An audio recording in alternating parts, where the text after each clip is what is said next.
Usually, when you learn something new, you want a clear picture, you know. Right, yeah. You want it to be easy to see. Exactly. Like think about an x-ray at the hospital. You break your arm, the doctor takes a picture, and, well, you see a simple white line. It's obvious. Yeah, the doctor points to it and says, there's the break. It's very simple. It's clear. You don't have to guess. But then you start learning English grammar. Oh, man. Yeah, suddenly that x-ray machine is completely broken. The picture's dark. You look at English grammar and you say, what am I looking at? It's honestly very murky. It really is. And that is exactly why we're here today on English Refined. We're going to fix that x-ray machine. I'm your host, and today my expert co-hosts and I are tackling 3 tiny words that, frankly, cause the biggest headaches for English learners. Hello, everyone. I'm so glad to be joining you today. And yeah, those 3 tiny words are was, did, and had. They look so harmless on paper. They do. But they are like the absolute definition of muddy waters for anyone trying to speak English. It kind of feels like you're just guessing most of the time. Right.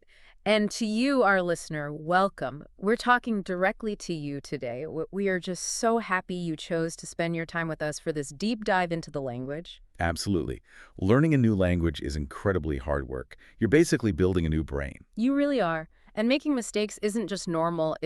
Well, it's required. You will make mistakes. I make mistakes. Everyone makes mistakes. Exactly. Please don't let those mistakes stop you from speaking. Right. By the end of our conversation today, our goal is to give you a tool set so you can just stop guessing. Start understanding the simple logic behind the past tense. No boring memorization today. That's the real secret to fluency, honestly. Once you understand the underlying logic, your English starts to feel natural. So you don't have to translate in your head. Right. You won't have to stop and translate every single word before you open your mouth. You'll just know how the language is supposed to feel. I love the sound of that. So let's start at the very beginning of the timeline. We want to talk about the past, something that already happened. Let's pick up our first tool, the word was. Okay, was. When I look at an English textbook, it tells me was is the past tense of am and is. But what does that actually mean for a person just trying to tell a story? Think about it this way. Right now, today, in this very second, you say, I am. Like, I am here. Okay. I am happy. Exactly. Or if you're talking about a friend, you say, she is here. She is happy. Right. But the moment midnight passes and today becomes yesterday, those words change their clothes. Am and is change into was. Okay, so a was is basically just the yesterday version of am and is. Exactly. But I know there's a trap here because people try to use was for everything in the past. Yeah. What is the core rule we need to remember? Okay, the core rule is that was is incredibly lazy. Lazy. Yeah, it only does 3 things. We use it for descriptions, we use it for feelings, and we use it for locations. So descriptions, feelings, locations. Right. It tells us how something looked, how someone felt, or where something lived. But listen carefully. We never ever use was for actions. Wait, never for actions. Never. Let's unpack that because I think this is where the x-ray gets blurry for people. Actions are things we actively do, right? Running, jumping, eating, writing, playing. You're saying was refuses to work with those words. Was completely rejects them. They are not friends. Was is like a photograph. That photograph. Yeah, a photograph doesn't move. It just captures a single frozen moment. An action is a movie. It has movement. Was only likes the frozen photographs. Ah, okay. Let's build some simple sentences to see how this works. Let's start with a feeling. Imagine you worked a 14-hour shift. How did you feel when you got home? I'd say I was tired. Okay, I was tired. Let's look at that. Tired is a feeling. It's a state of being. It describes how your physical body felt in that frozen photograph of a moment. You aren't doing an action. You aren't running or jumping. Right. You're just existing in a tired state. That makes sense. It's a description of my internal world. What about an emotion? Like, she was happy. Happy is another perfect example. It's an emotion. No action is taking place. She is just sitting there, being happy. It's a state. Okay, let's try a location now. Give me a sentence about where someone is located. How about he was at home? He was at home. Look at the words. At home is a place. Right, it's a location on a map.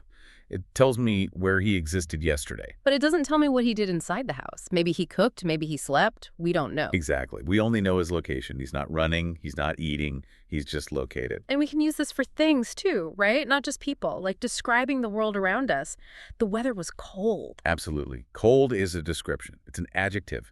It describes the temperature of the air outside. It's a frozen fact about yesterday. So we have feelings, locations, and descriptions, but was has a twin, doesn't it? A partner word. Yes. And that word is were. This is where a lot of learners raise their hands and say, wait, how do I know which one to pick from the toolbox? It's the classic coin toss for a beginner.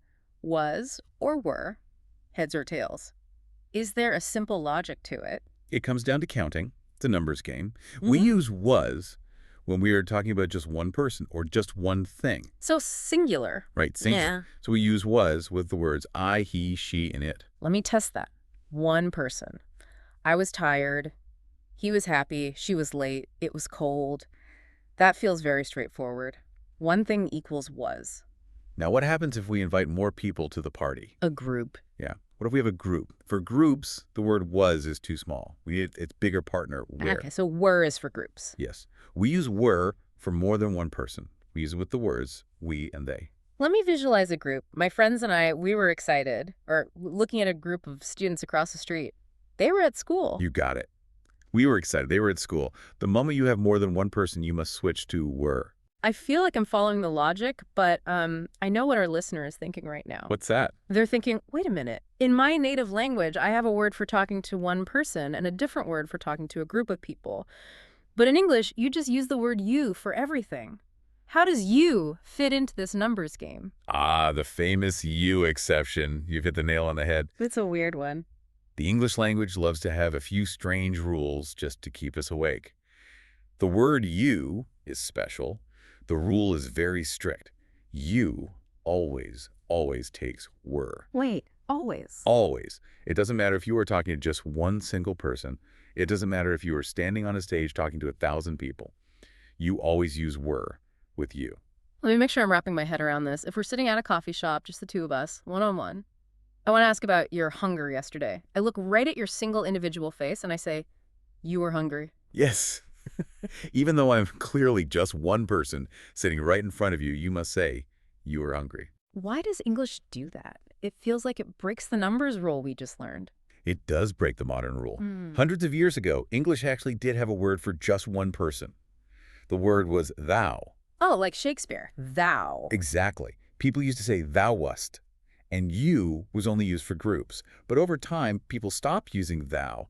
They started using you for everyone, probably to sound more polite. Okay. But you kept its group verb. It kept were. So it's a ghost of the past. That actually helps me remember it. So I should never, ever say, you was hungry. Never. Native speakers will notice it the second it leaves your mouth. It feels like a bump in the road to our ears. It halts the conversations. It just locks away in your memory. You goes with were, always. Okay. Locked in. You were. Now, what if I want to disagree? What if I want to tell you that a feeling or a location isn't true? How do we build the negative form? The negative is very friendly in English. You just No. add the word not, was not, were not. I was not tired. They were not at home. That works.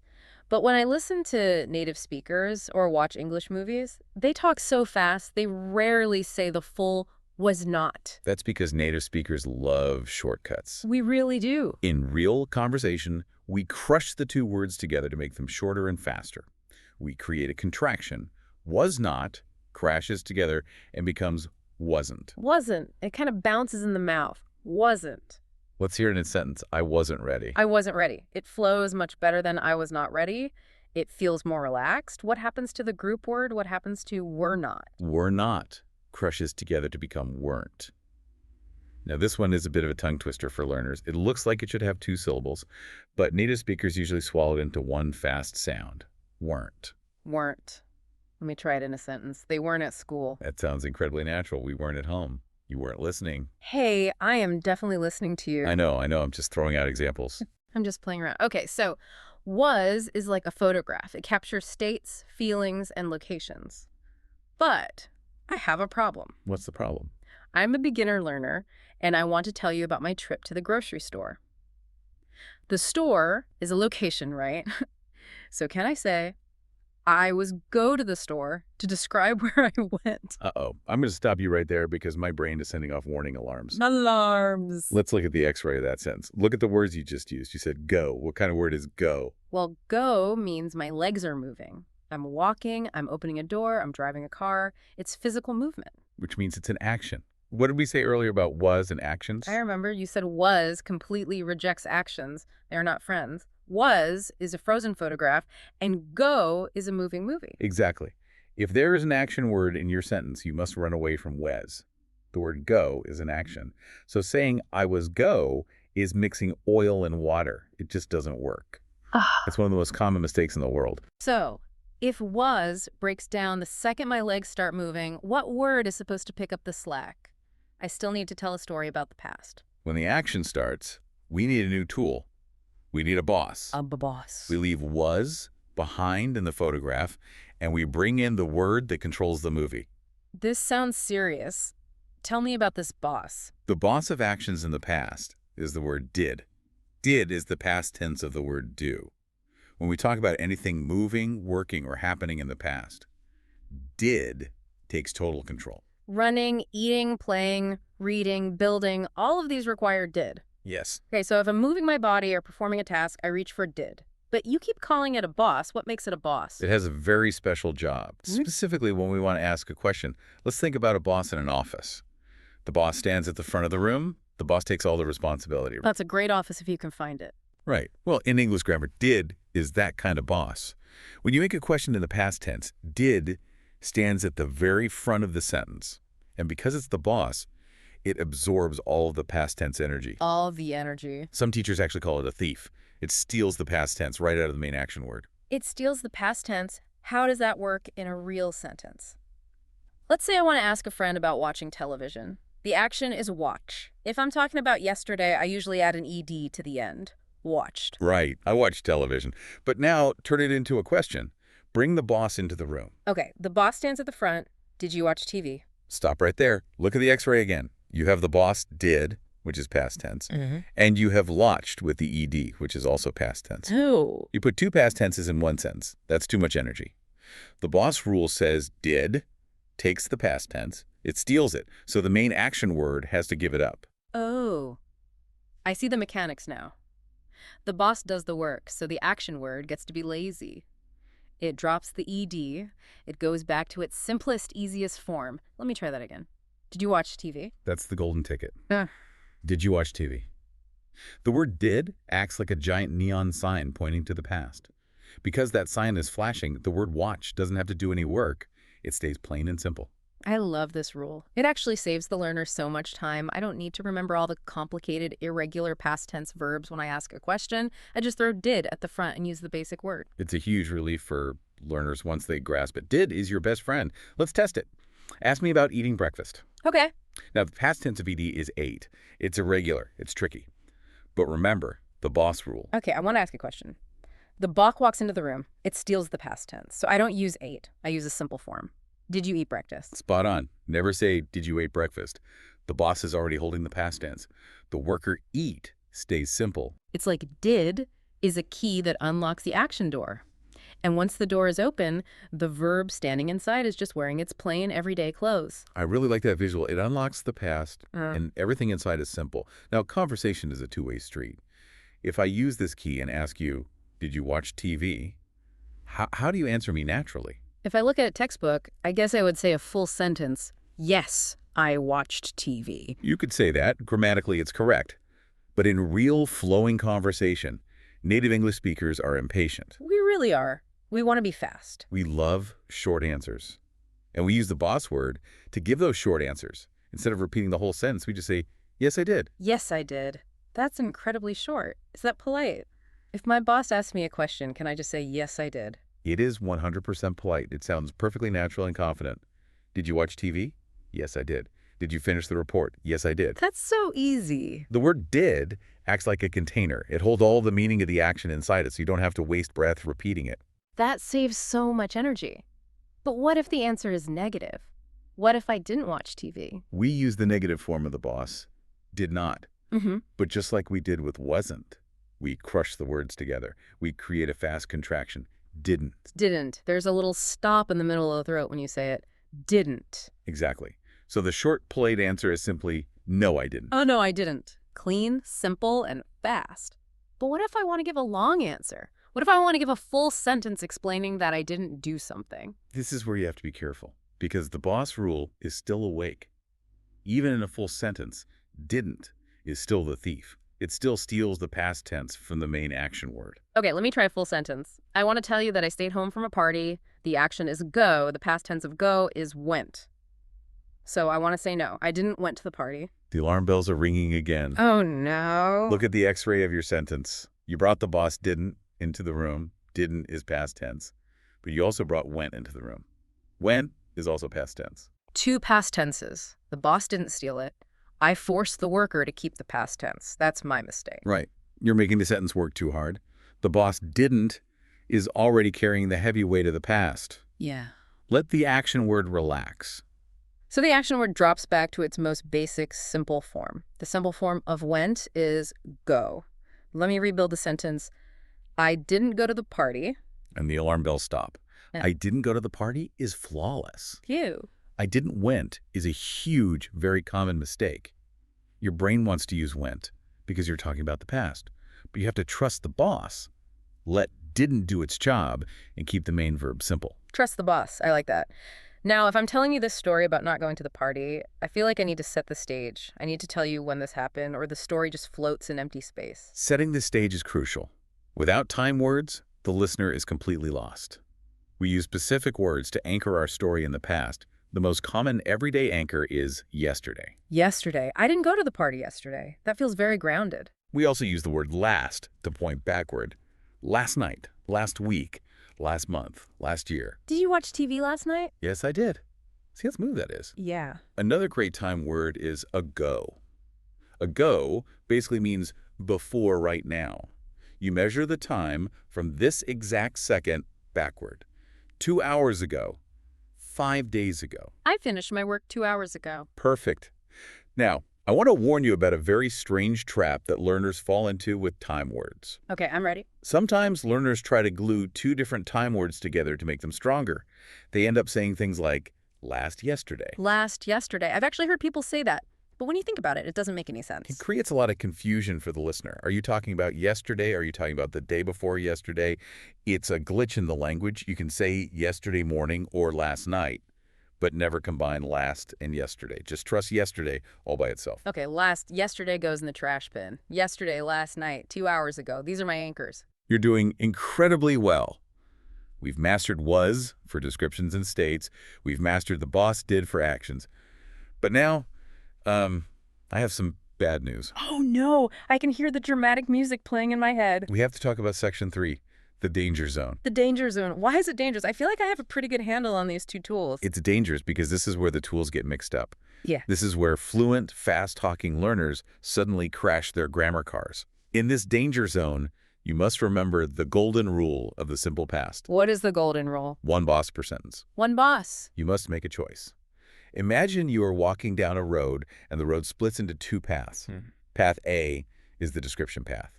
If you walk down this path, your boss is was or were. Right. Path B is the action path. If you walk down this path, your boss is did or didn't. You're right. You must choose one path. You can never, ever put one foot on path A and one foot on path B at the same time. I can't put was and did in the same simple sentence. If I do, I tear my pants. Exactly. Yeah. Let's look at the car crashes that happen when learners try to walk down both paths. Have you ever heard someone ask a question like this?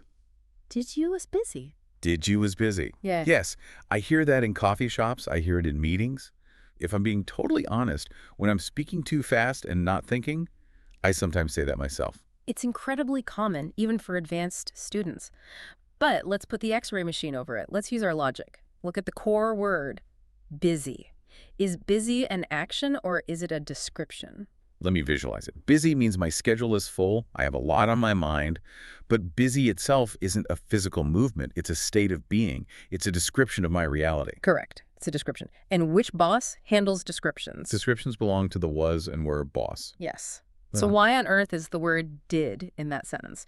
Did is the boss of actions. Did hates descriptions. Wow. When you say did you was busy, just put two rival bosses in the same small room. They are fighting for control of the sentence. It's chaos. I can actually feel the friction of that sentence now. The gears are grinding, so how do I fix the engine?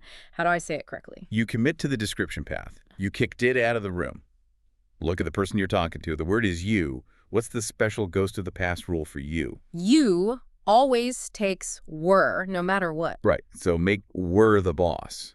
Put it at the front of the question. Were you busy? Oh, wow. That feels completely different in the mouth. It's so clean, no friction. Were you busy? Exactly. One boss. Let's look at another crash. A negative sentence this time. I didn't happy. I didn't happy. Okay, let's use the X-ray logic. The core word is happy. Happy is an emotion. It's a feeling. It's a frozen photograph. It is not an action. Right. But the sentence starts with didn't, which is the thesis boss of the action path. Mm. Didn't.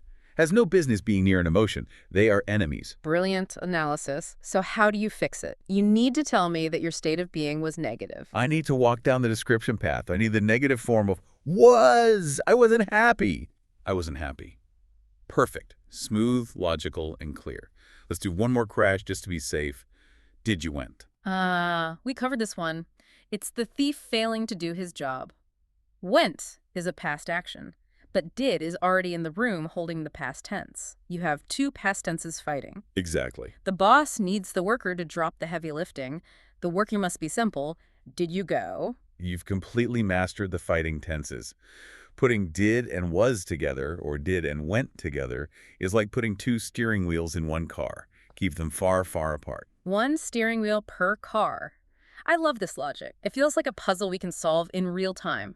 Let's play a game right now to test our reflexes, a side-by-side practice. And listener, I want you playing along. I want you to try and build the sentence in your head before the expert gives us the answer. I love a good live translation challenge. Give me the topics. Okay, topic number 1 is food. I want you to ask a question about the physical action of eating. Okay, listener, think about it. The action of eating. Action means the did boss. So the key unlocks the door, the verb stays simple. The question is, did you eat? Did you eat? Great. Now, same topic, food. But I don't care about the physical action. I want to know about your internal feeling. Ask a question about the feeling of being hungry. Feeling means description. Description means the was and were boss. We're asking you, and you always takes were. The question is, were you hungry? Were you hungry? Listen to the difference there, everyone. Did you eat for the movie? Were you hungry for the photograph? Okay, let's switch to topic number 2, school. Ask a question about the physical action of traveling from your house to the school building. Traveling is the verb go. It's an action. Action means we need the boss, did. The verb stays simple. Question, did you go to school? Did you go to school? Good. Now change the focus. I don't care about the travel. I want to know your location. Ask if the person is physically inside the building. Location means we walk down the was and were path. We're talking to you, so the bosses were. Question, were you at school? Were you at school? It's so stark when you put them side by side. Did you go to school versus were you at school? One is an action, one is a map coordinate. Let's do one last topic to cement this. Topic number 3. Sleep. Ask a question about the action of sleeping. Sleeping is an action your body performs. So we call the boss did. Question, did you sleep well? Did you sleep well? Perfect. Now, ask a question about the physical feeling inside the body. The feeling of being tired. Tiredness is a feeling, a description of a state. So we need were. Question, were you tired? Were you tired? You did it. We survived the danger zone. By just pausing for half a second and asking, is this an action or a description? We completely avoid the car crash. That half-second pause is the secret weapon of every great English learner. Don't rush. Ask yourself what you were trying to paint for the listener, a movie or a photograph. The answer tells you which boss to hire. That's a tool I can carry with me every day. Okay, so we've conquered was and did. We have our basic simple past sorted, but the X-ray isn't totally complete. We need to talk about section 4. We need to look at the third tiny word, had. Had. This word causes a different kind of headache. Was and did fight with each other. But had is confusing because it actually does two completely different jobs. Two jobs. Yeah. Let's make it simple first. Had is basically just the past tense of the word have. Let's start with Job 1 then. What's the most common everyday way to use had? Job 1 is all about possession. Possession, like owning things. Right. Possession means owning things, belonging, something that is yours. It's very simple. Right now in the present tense, you say, I have a car. When you want to put that ownership in the past, you say, I had a car. I had a car. So 5 years ago, the keys to a car belonged to me. I possessed it. Exactly. It shows ownership that existed in yesterday's world. She had a dog. This means in the past, a dog belonged to her family. I had long hair. In the past, long hair belonged to my head. That feels very safe and easy. Have just turns into had for owning things. But Okay. you said there's a second job. Job 2. And earlier, you hinted that Job 2 is where things get interesting. Job 2 is where the language turns into a science fiction movie. Job 2 is for time travel. Time travel. Okay, you have my full attention. What do you mean by time travel? We use had to talk about the earlier past. Now, grammar textbooks will call this the past perfect tense. Right. But we don't care about confusing grammar terms today. We care about meaning. Think about the order of a story. Think about events happening one after another. Had is a special tool used to show that one action happened before another action in the past. Let me try to build a visual for this. Listener, imagine a timeline in your head. Imagine the story as a straight line drawn on a piece of paper, moving from left to right. Yesterday morning, then yesterday afternoon, then yesterday evening. That straight line is our simple past. That's a fantastic mental image. You walk along that straight line telling your story using did and was. I woke up, I was hungry, I ate breakfast. You're just walking forward on the line. Right. But sometimes when I'm telling you a story about yesterday afternoon, I suddenly realize I forgot to tell you something important that happened yesterday morning. I need to go backward to make the story make sense. Exactly. So using had is like dipping below that straight line. You dip down, you travel deeper into the past, you pick up a piece of older information, and then you come back up to the main storyline. The dipping down analogy is perfect. Yeah. Had is the dip. It is a signal flag. It waves at the listener and says, hey, pay attention. This part of the story happened first before the main thing I'm talking about. Let me give you a very clear example. Listen to the timeline in this sentence. I had eaten breakfast before I went to work. I had eaten breakfast before I went to work. Let's slice that open on the X-ray table. There are two distinct actions happening in that sentence. Action A, eating breakfast. Action B, going to work. Exactly. Now, logically, which one happened first in the real world? Well, usually, eating breakfast happens first in your kitchen. Going to work happens second in your car. Right. So, to prove to the listener which event is older, which one is deeper in the past, we attach the time machine word had to it. I had eaten breakfast. That's the dip below the line. That's event number 1. Before I went to work. That is event number 2, sitting normally on the straight timeline. It's a signal flag. It removes all confusion. The listener doesn't have to guess the order of my day. Yes. It sets the timeline perfectly. Let's try another scenario. Imagine you're going to a party. You walk up to the door and go inside. But sadly, your best friend left the party 5 minutes before you arrived. You want to tell me this story? There are 2 events. You arriving and your friend leaving. Okay, let's build the timeline. My friend leaving is event number 1. It is the oldest event. Me arriving at the door is event number 2. So I need to take the signal flag had and stick it onto my friend leaving. Exactly. So how do you build that sentence? When I arrived at the party, my friend had left. Beautiful. My friend had left.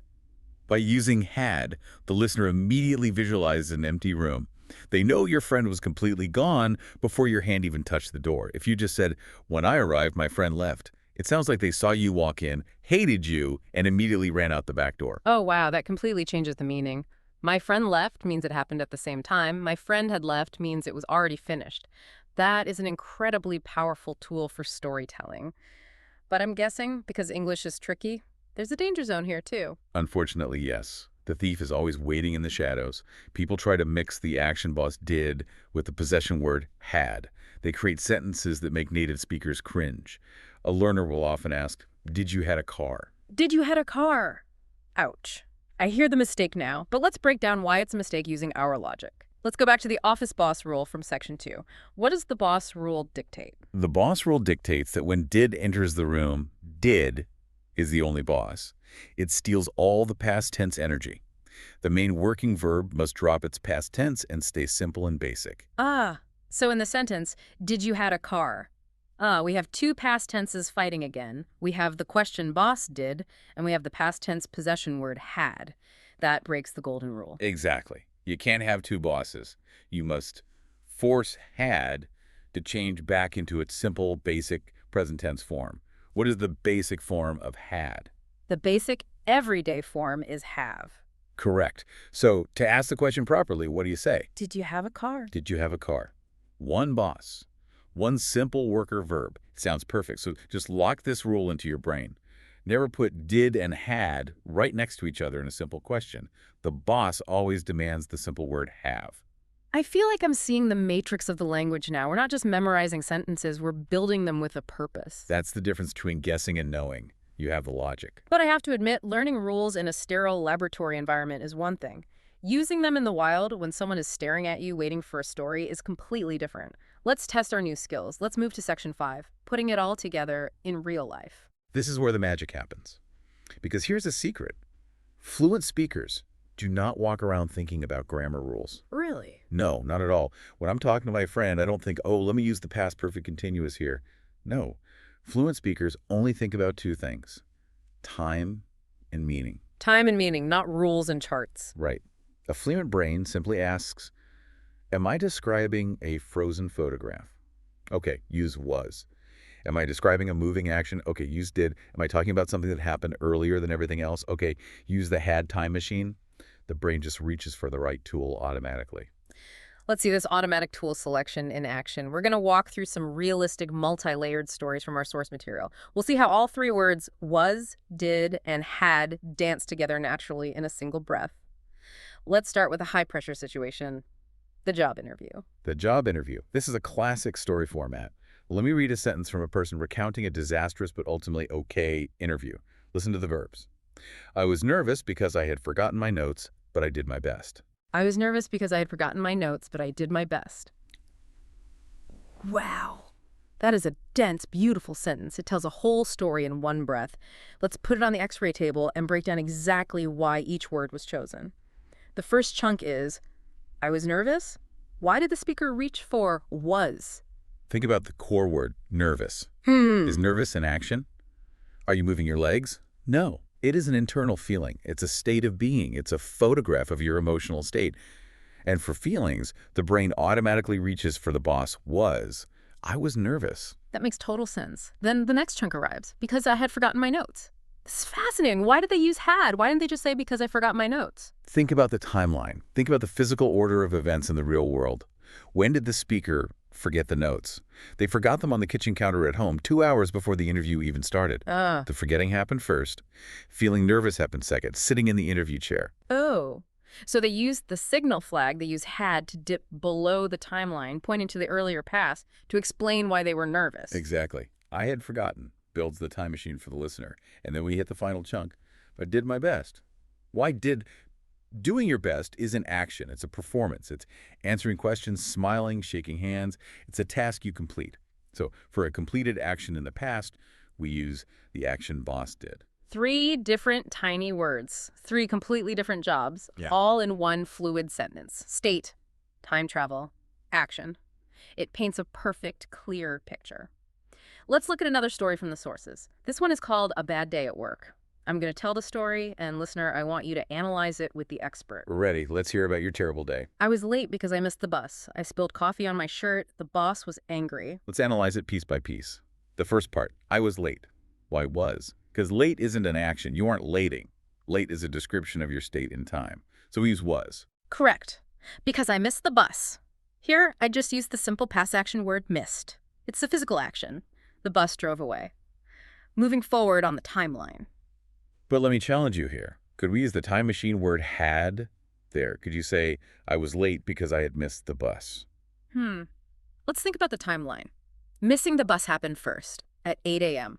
Being late happened second, at 9 a.m. So, yes, I could use the signal flag.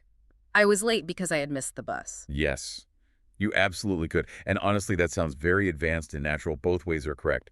But using had makes the cause and effect timeline crystal clear for the listener. What was the next sentence? I spilled coffee on my shirt. That's just a pure tragic action, liquid falling from a cup. So it just uses the simple past action verb spilled, no state of being, no time travel. And the final sentence, the boss was angry. Why was? Because angry, just like happy or nervous, is an emotion. It's a feeling. There is no physical action happening in the word itself, just a red-faced state of being. The boss was angry. It's like reading the hidden code of the language. When you know what to look for, it's everywhere. Let's do one more story. Let's do a happy one to cleanse the palate. A date. Let's call them Fred and Sarah. Let's imagine you are interrogating Fred the day after his date with Sarah. When you ask rapid-fire questions, you mix states and actions naturally. You might start by setting the scene. Was the restaurant nice? Was the restaurant nice? Nice is a description of a location, so we use was.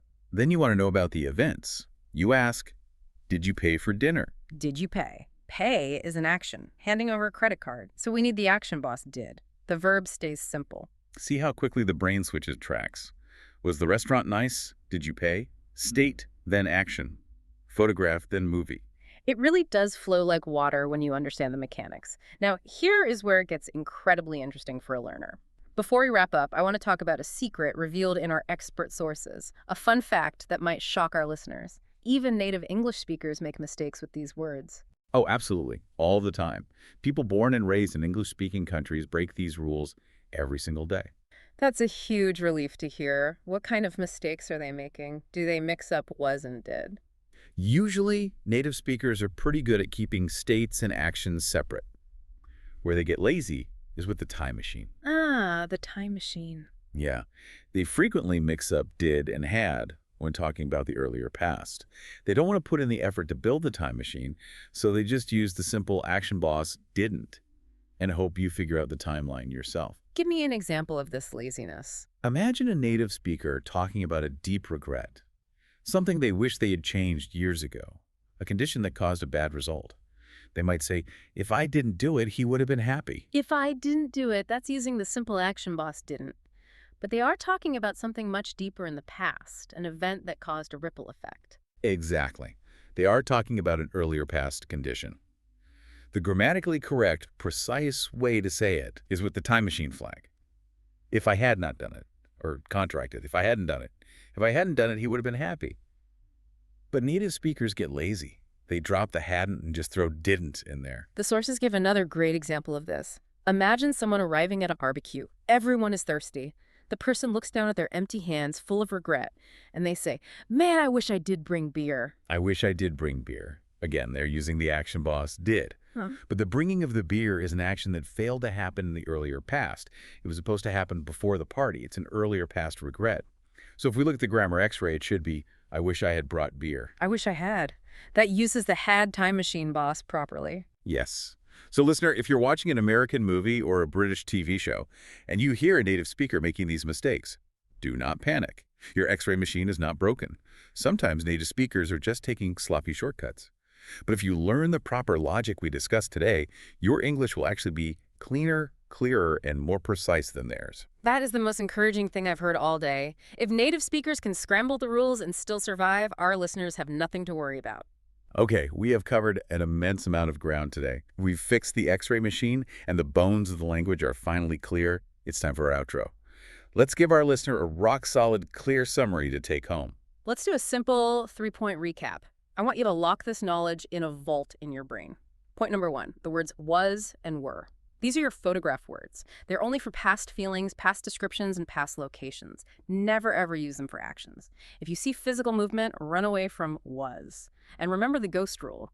The word you always takes were. Point number 1 is locked in the vault. Was and were equal feelings and places. No actions allowed. Point number 2, the words did and didn't. These are your AUKUS bosses. They are the rulers of past actions. When the boss walks into the sentence to ask a question or say no, it steals the past tense energy. The main action verb gets to relax and stay simple. Do not fight the boss. One past tense per sentence. Flawless. And point number 3, the word had. Had has 2 jobs. First, it shows possession and owning things in the past. Second, it is your time machine signal flag. It dips below the timeline to tell the listener about an older, earlier past action that happened before the main story. 3 points, 3 tools. So simple, so logical. Now, listener, it is time for your homework. Passive listening is great, but active creation is how you build fluency. We want you to practice right now, today. I want you to think about your day yesterday. Think about a specific moment, what you did, how you felt, and what happened before that. Yes. We challenge you to create 3 simple sentences in your head. Right now, as you listen to this, we want one sentence using was or were. Describe how your body felt or exactly what room you were in. Then, we want one sentence using did or didn't. Describe a physical action you completed or avoided. And finally, we want one sentence using had. Describe something you owned or build a time machine and tell us what happened first. 3 simple sentences. You can absolutely do this. The more you practice building these sentences in your head, the faster your brain will automatically switch tracks between the bosses. You won't even have to think about it eventually. That's the ultimate goal. Right. I want to leave you with this final thought. Grammar is not a terrifying math equation that you have to memorize perfectly or fail. You don't need to be afraid of it. Grammar is simply a box of tools. It's a way to paint a clearer picture for the person listening to you. It's a way to make sure your story about time makes sense. That's a profound way to look at it. Once you stop fearing the rules and start understanding the logic behind them, your English will flow like water. You won't be guessing in the muddy waters anymore. You will know exactly which tool to reach for. And that broken X-ray picture, it is finally clear. You can see the bones of the English language, and they are strong. The muddy waters are completely gone. The picture is clear. Thank you to everyone for listening, for practicing with us, and for putting in the hard work today. Yes, thank you for joining us today on English Refine. Keep practicing your sentences, keep making those necessary mistakes, and keep learning. We will be right here with our X-ray machine to help you next time. Goodbye, everyone.